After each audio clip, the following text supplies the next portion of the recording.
Monuments, statues, and monumental complexes can hardly be called just works of art. Each such structure carries a deep meaning, and some of them serve as a kind of bridge connecting the present with the distant past. In this video, I invite you to discover majestic monuments that hold many secrets and mysteries. Enjoy watching.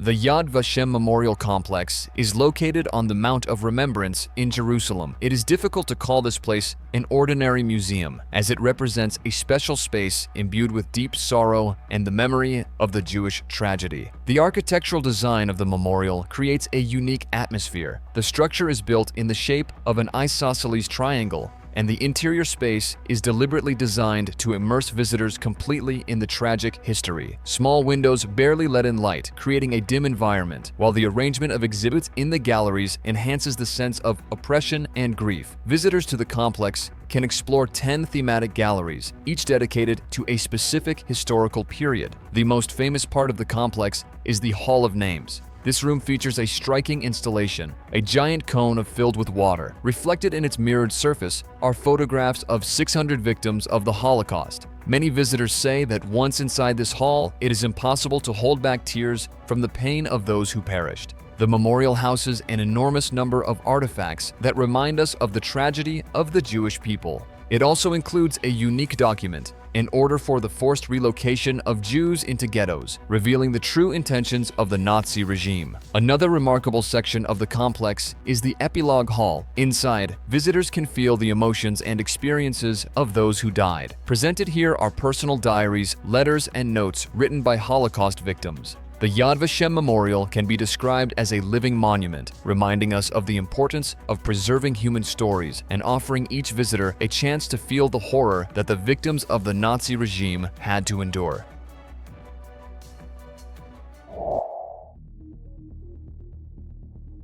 The statue of Christ the Redeemer is one of the most majestic and recognizable monuments in the world. It is located on the summit of Mount Corcovado in the Brazilian city of Rio de Janeiro. The total height of the structure is 39.6 meters, of which 9.5 meters is the pedestal, and the statue itself rises 30 meters high. The mountain on which the sculpture stands is more than 700 meters above sea level. The idea to create the monument emerged in 1921, ahead of the centenary of Brazil's independence. The architect chosen for the project was Heitor da Silva Costa. Due to technical difficulties at the time, the statue was created in France and later shipped to Brazil in parts. The grand opening and blessing of the monument took place on October 12, 1931. The statue of Christ the Redeemer holds many surprising secrets and mysteries. One of its most fascinating features is its remarkable resistance to natural disasters. Despite frequent lightning strikes, it rarely suffers damage. Experts explain this by the dielectric properties of soapstone, from which part of the sculpture is made.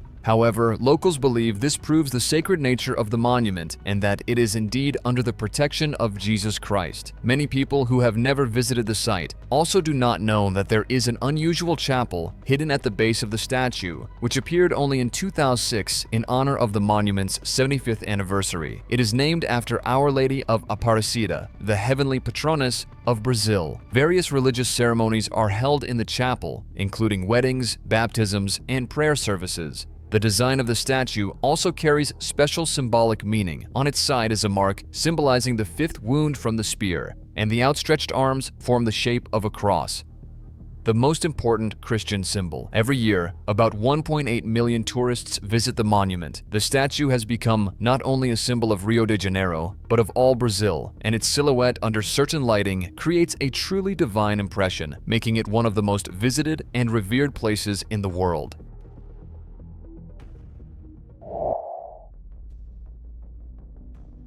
Mount Rushmore, located in South Dakota, is famous for the gigantic bas-relief called the Shrine of Democracy, depicting the portraits of 4 U.S. presidents: Washington, Jefferson, Roosevelt, and Lincoln. Previously, this mountain was known as Tunkasila Sakpe, which means 6 grandfathers in the Lakota language. It received its modern name in 1930 in honor of American businessman Charles Rushmore, who visited the area in 1885 and later invested a large sum of money into the bas-relief project. The idea for the memorial belonged to historian Doane Robinson, and the project was carried out from 1927 to 1941 by sculptor Gutzon Borglum. Today, Mount Rushmore is a popular tourist attraction in South Dakota, visited by people from all over the world. However, few know that a secret room is hidden within the bas-relief. It is concealed behind the sculpture of the 16th U.S. President, Abraham Lincoln. The room was created by Gutzon Borglum himself. His original vision was to place copies of the Declaration of Independence,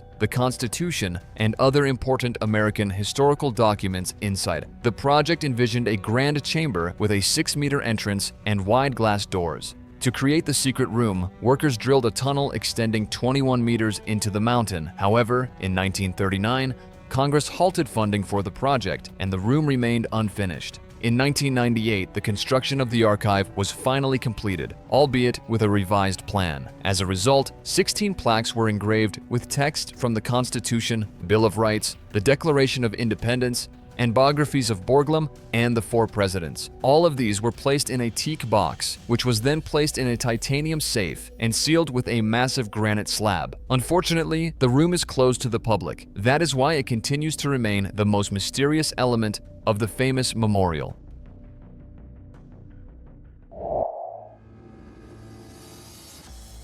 The Altar of the Fatherland, also known as the Vittoriano, is a majestic memorial in Rome, dedicated to the first king of unified Italy, Victor Emmanuel II. It was built according to the design of architect Giuseppe Sacconi and opened in 1911 after 26 years of construction. The white marble monument is located on Piazza Venezia. This structure impresses with its grandeur and scale. Its length is 135 meters, its width 130 meters, and its height about 81 meters. The architecture of the monument astonishes with its beauty and symbolism. 16 columns are associated with the 16 regions of Italy, while the side fountains represent the Adriatic and Tyrrhenian seas. 6 statues at the entrance embody the core values of the country and its people: thought, action, harmony, strength, self-sacrifice, and law. At the center of the memorial is a bronze statue of the king. The complex also houses repositories of war trophies and a monument honoring those who died in World War I. A favorite element of the memorial for tourists is the viewing platform, offering a magnificent view of Rome. The Altar of the Fatherland is also tied to a mystical legend. According to local tales, beneath the grand structure lie mysterious underground labyrinths discovered during the memorial's construction. It is believed that numerous artifacts were found in these tunnels, indicating that the site once served as a meeting place for members of secret societies. Some of those who claim to have entered these catacombs insist that one can hear echoes of the distant past, the sound of footsteps, and muffled conversations. Of course, these stories are not officially confirmed, but the mysterious atmosphere surrounding the underground chambers of the Vittoriano continues to attract the attention of researchers and lovers of the mystical.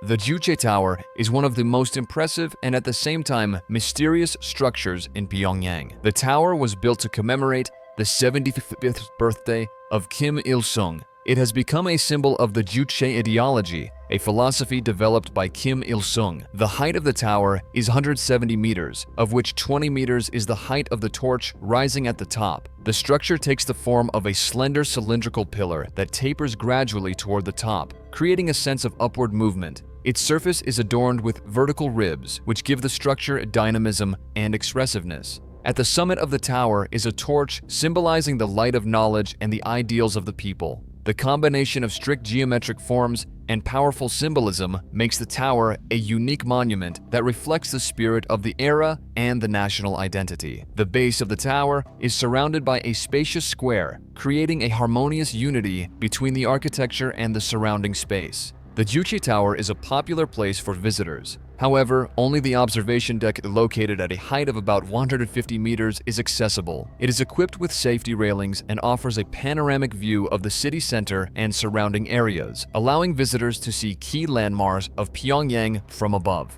The rest of the tower is closed to visitors, and the reasons for this remain a mystery. According to some sources, the upper floors are used as a strategic facility, possibly housing communication or surveillance systems. Access is granted only to high-ranking officials and military personnel. It is also believed that the tower has an underground part, containing a complex system of rooms, including backup command centers and storage areas. Some researchers speculate that the tower may be part of a closed underground complex designed for the personal security of the country's leader. Thus, the Juche Tower, like many other structures in North Korea, continues to guard numerous secrets behind its walls, emphasizing the unique character of the North Korean regime.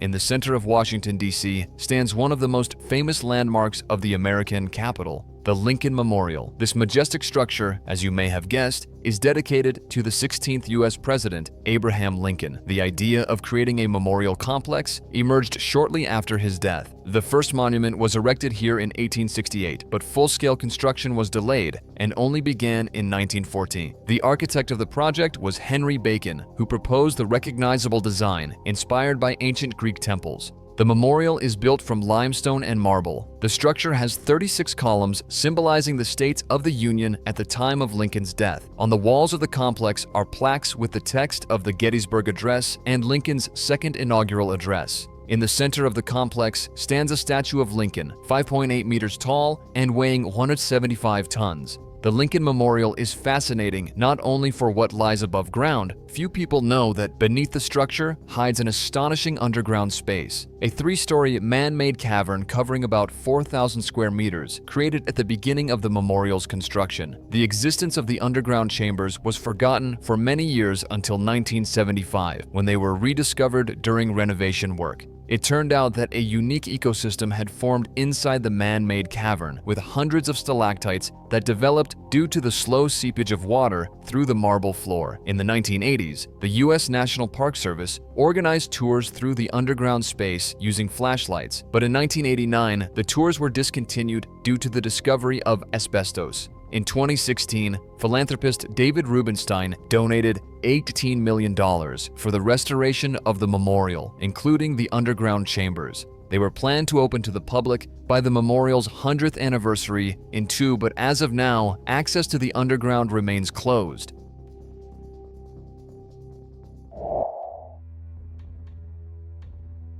In Upper New York Bay, on Liberty Island, stands the most iconic landmark of the United States, the Statue of Liberty. The total height of this structure is nearly 93 meters, of which 46 meters belong to the figure itself with the torch, while the rest is the pedestal. The exterior of the statue is made of copper sheets with a total weight of over 31 tons, fastened to an iron framework weighing 125 tons.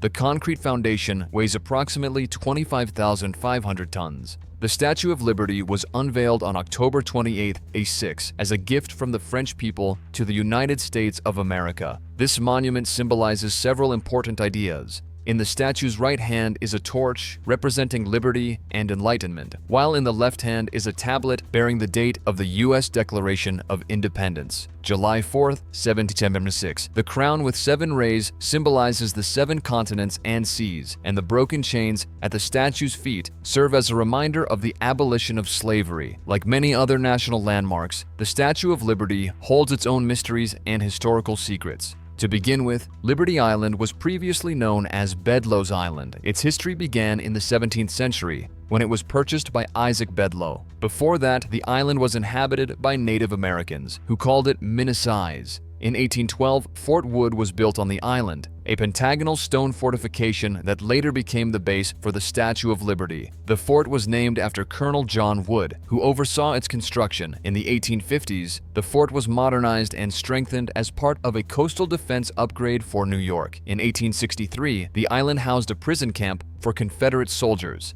The conditions were extremely harsh, and many prisoners died from disease and starvation. Graves of soldiers who died in captivity still remain on the island. It is believed by some that the Statue of Liberty was erected on their remains, which leads some to view the statue with skepticism and consider its location inappropriate. Whether this is true or not remains a mystery. Another secret associated with the Statue of Liberty is its torch, covered in 24-karat gold. Hidden within the torch's structure is a small room about which few people know. It is inaccessible, so no one knows what exactly is inside. Along with the torch, several other interior areas are also closed to the public and continue to guard their secrets.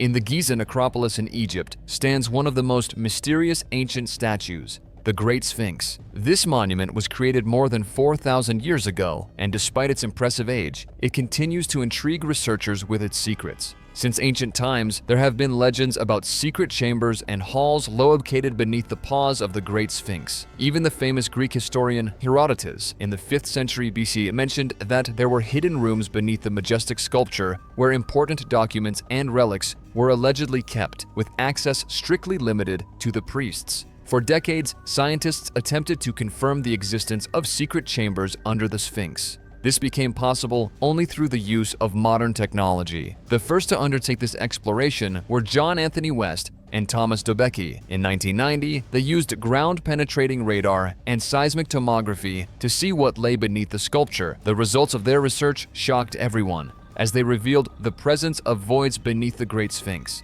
This discovery could have been groundbreaking, but surprisingly, Egyptian scholars opposed further investigation. They explained their refusal by stating that further exploration might damage the sculpture. Years later, renowned Egyptologist Zahi Hawass conducted his own study of the Great Sphinx. He confirmed the existence of an underground chamber system, but stated that he found no valuable artifacts within them. According to the official version, these voids are meaningless and not secret storage spaces. Many people did not believe this, but the Egyptian authorities banned foreign researchers from studying the ancient sculpture further. As a result, the question of what truly lies beneath the Great Sphinx remains unanswered.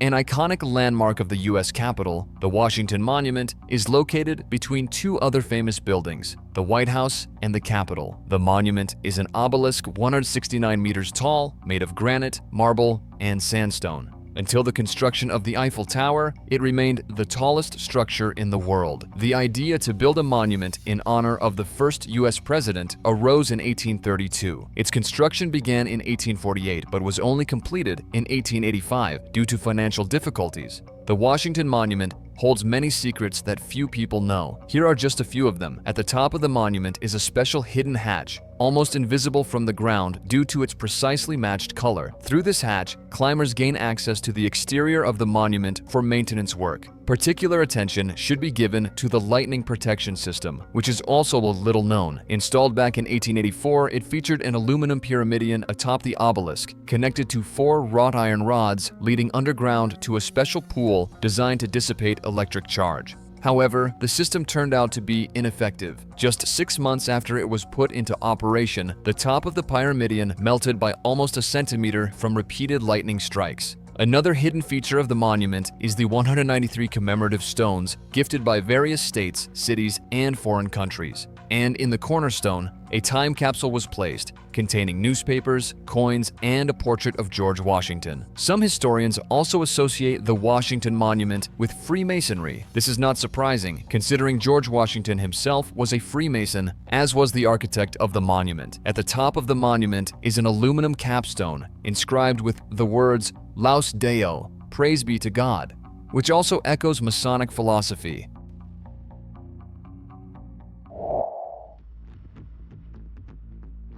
The Mausoleum at Halicarnassus is one of the 7 wonders of the ancient world. This structure was built in the 4th century BCE in honor of the Carian satrap Mausolus, designed by the architects Satyros and Pythias. The mausoleum was a monumental structure about 45 meters tall, consisting of 3 tiers. The lower tier was a rectangular base around 20 meters high, decorated with bas-reliefs depicting mythological scenes and episodes from the life of Mausolus. This foundation gave the building grandeur and stability. The middle tier featured a peristyle of 36 Ionic columns, between which were statues and sculptures, giving the building a solemn appearance. The top tier was a sloped pyramidal roof crowned with a quadriga, a sculptural group of a chariot drawn by 4 horses with figures of Mausoleum and his wife, Artemisia. Unfortunately, after several major earthquakes, only ruins remain of this once magnificent structure. For this reason, the mausoleum continues to guard many secrets. The main mystery of the ancient building lies in its internal layout. According to some sources, the burial chamber was not located at the base, as was common, but roughly in the center of the building. There is a theory that it was accessed by a hidden system of corridors and secret rooms, access to which was strictly limited. Adding to the mausoleum's mystery is the fact that the remains of Mausolus and his wife Artemisia have never been found. During numerous excavations, archaeologists uncovered only fragments of the sarcophagus and some burial artifacts. Modern researchers continue to uncover new information about the mausoleum. For instance, recent findings indicate that the building had a sophisticated ventilation and drainage system as well as hidden rooms, the purpose of which remains unknown to this day.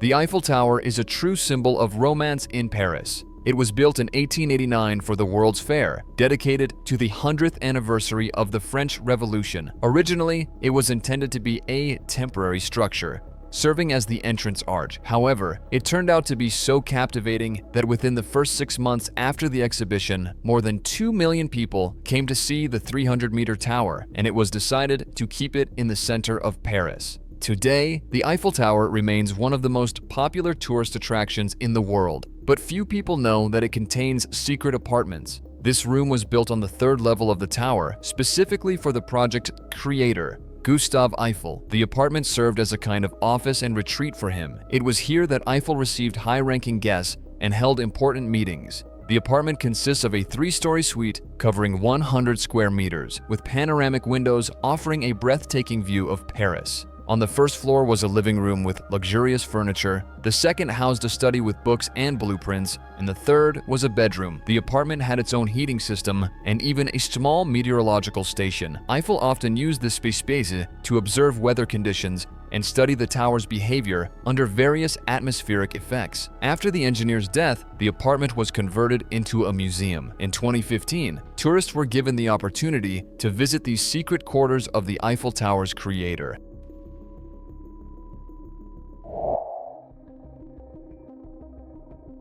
The Valley of the Fallen Memorial Complex is located in the Sierra de Guadarrama Mountains in Spain. It was originally intended as a monument to those who died in the Spanish Civil War of 1936-1939, but over time, it became the subject of controversial interpretations. Construction of the memorial began in 1940 and lasted nearly 20 years. The main feature of the project was a giant cross 150 meters high and a basilica beneath it. The complex was built using the forced labor of Republican prisoners who worked under inhumane conditions. Their labor was marked by numerous human rights violations. The prisoners worked without proper protection, received minimal food, and were subjected to cruel treatment. Many were forced to perform the most grueling tasks in mines and on construction sites. Thousands died during the construction of the memorial due to hunger, disease, and accidents. The memorial complex was built by order of Francisco Franco, the Spanish military and political leader. After coming to power, he established a dictatorial regime in Spain that lasted almost 40 years. His rule was characterized by harsh repressive policies, suppression of political opposition, and the establishment of a one-party system. In addition, his regime maintained close ties with Nazi Germany and Fascist Italy, although Spain officially remained neutral during World War II. After Franco's death in 1975, his body was cremated and buried in the crypt of the Basilica of the Valley of the Fallen. The remains of more than 33,000 soldiers who died in the Civil War are also buried into this place.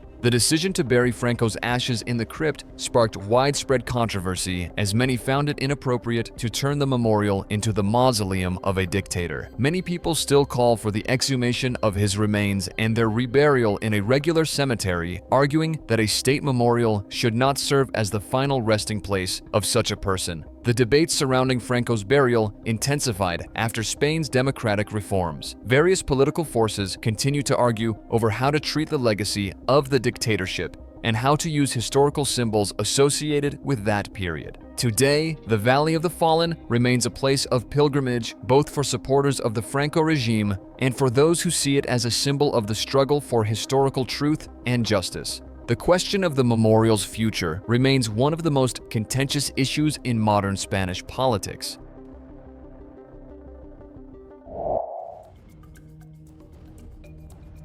The statue, the Motherland Calls, is a majestic monument located within the Mamayev-Kurgan Historical and Memorial Complex in the Russian city of Volgograd. The height of the sculpture from the base to the tip of the sword is 85 meters, and with the pedestal, nearly 100 meters. The original project envisioned two figures, the Motherland with a banner and a kneeling soldier. However, the monument's creator, Yevgeny Vuchetich, decided to change the concept and designed a more dynamic composition, depicting a woman with a raised sword stepping forward, calling for battle. Construction of the sculpture began in 1959, and in 1967, it was officially unveiled. At that time, it was the tallest statue in the world. A particularly significant aspect is that this monument was erected over a mass grave, where the remains of the defenders of Stalingrad are buried. The Mamayev-Kurgan complex includes several mass graves containing soldiers who died in the fierce battles for Stalingrad. This gives the monument a sacred quality, making it not just an architectural structure, but a place of remembrance and mourning. The construction of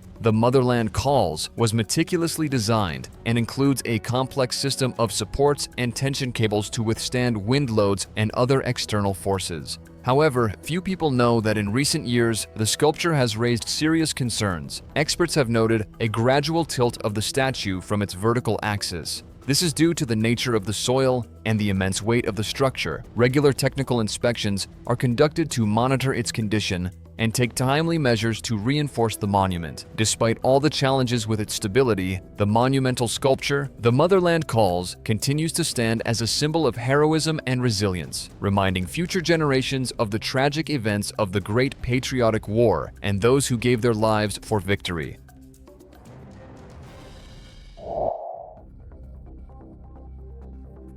The Gateway Arch is the centerpiece of a U.S. national park located in St. Louis, Missouri. This monument is considered the tallest arch in the world, with a height of 192 meters. The Gateway Arch was officially opened on the western bank of the Mississippi River in 1967 as a symbol of American westward expansion. Its architect was Eero Saarinen. The uniqueness of this structure lies not only in its size, but also in its architectural solution. The arch is made of carbon steel with a reinforced concrete base and is clad in stainless steel. Its shape follows an ideal catenary curve, ensuring even load distribution. In cross-section, the arch forms an equilateral triangle that tapers from 16 meters at the base to 5.2 meters at the top. Looking at this structure, it's hard to believe that it is hollow and contains an actual tram system. This system consists of two independent tram tracks, each including 8 5-seat capsule cars. This design allows for the simultaneous transport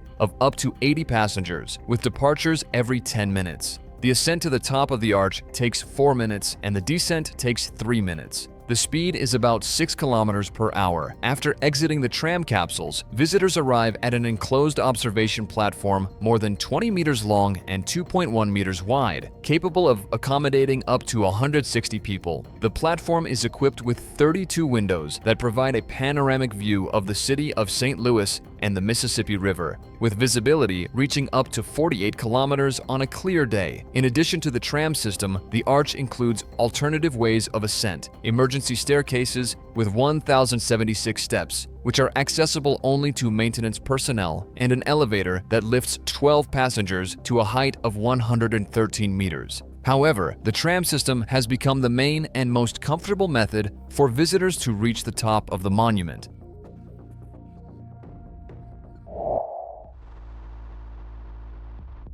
The Battle of Leipzig became the largest battle of the 19th century, in which Napoleon's army, numbering around 160,000 to 10,000 soldiers, faced the forces of the Sixth Coalition, which included approximately 300,000 soldiers. In the first days, the French held their positions, but the turning point came on October 18th, when Saxon allies switched sides to support the coalition. The next day, the coalition army entered Leipzig, and the demoralized French began to retreat. This defeat effectively sealed the fate of Napoleon's empire and led to its collapse in 1814. Almost immediately after the end of this momentous battle, Ernst Moritz Arndt proposed the idea of building a commemorative monument. The idea was approved, but due to financial difficulties, construction of the monument began only in 1898. The monument was officially inaugurated in October 1913. Today, the monument to the Battle of the Nations is the main landmark of Leipzig. It is a grand structure about 91 meters high, made of granite and sandstone. Inside the monument is the Hall of Fame, adorned with frescoes depicting 3-4 life-sized horsemen. In the center of the hall stand 4 9-meter-tall statues symbolizing bravery, strength of faith, national power,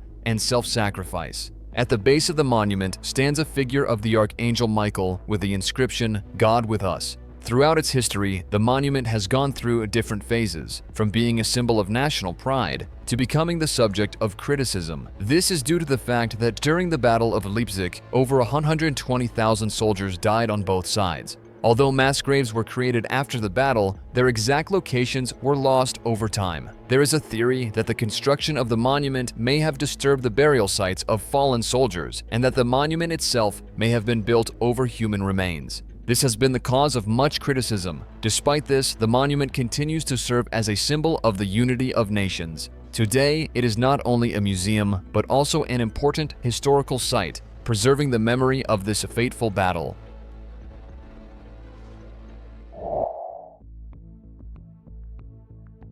And that's all for now. If you enjoyed this video, don't forget to give it a like, subscribe to the channel, and click the bell icon. Your engagement is the best reward I could ask for. Thank you for watching. See you soon. Bye.